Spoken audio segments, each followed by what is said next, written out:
Ça c'est mon combo de Lightwind ultime. Veloce HDW XL.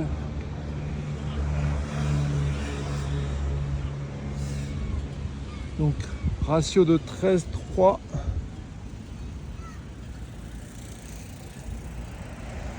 « 1200 »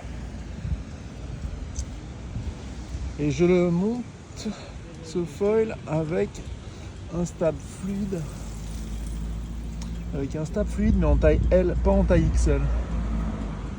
Là j'ai ajusté un mat 86 HM sur un fuselage V3. On voit que c'est super propre. Ça a pris 5 minutes chrono. C'est super clean. Et pourquoi j'utilise un tout petit stab avec une aussi large front wing? Parce qu'on voit par rapport à la borne que le foil est quand même très grand.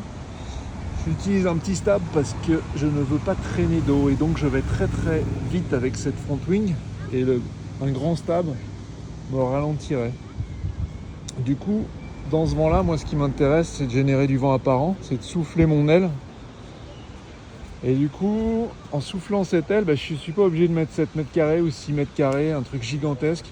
4-5 ça me suffit pour décoller. Et dès que je suis lancé, ce tout petit stab lui, ne me freine pas du tout.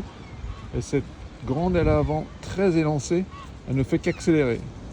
Voilà, le rapport de proportion entre les deux est absolument dingue. Mais c'est vraiment vraiment efficace. Très très efficace. Pourtant c'est un profil qui est très fin. On voit par rapport à mes doigts que c'est quand même très très fin. C'est un tiers plus fin qu'une fluide. L'emmanchement est super hydrodynamique. Les ajustements sont nickel. Et autre point important, c'est qu'on voit que la surface est vraiment au centre de l'aile. On n'a pas beaucoup de surface au type en fait. Toute la surface se situe par ici. Du coup, même si elle est très très large et très élancée, ça reste extrêmement maniable. Et c'est ça moi que j'adore dans des conditions comme ça là.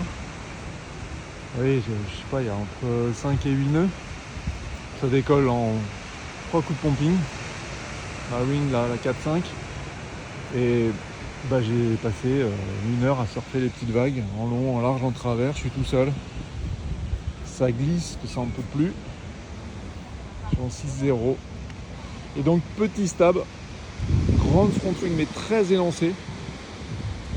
Avec une front wing plus épaisse, du coup je serais obligé de prendre une wing beaucoup plus grande, peut-être 1 mètre carré de plus. Parce qu'en fait j'aurais pas cette glisse qui me permet d'avoir ce vent apparent, donc ce vent entre guillemets artificiel.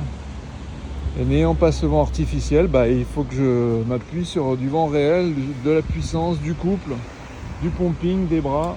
Et tout ça, j'ai pas envie de le faire, j'ai envie de glisser, j'ai envie de voler un peu en mode albatros. Et c'est ce que j'obtiens avec ce foil là, contrairement à un foil très épais.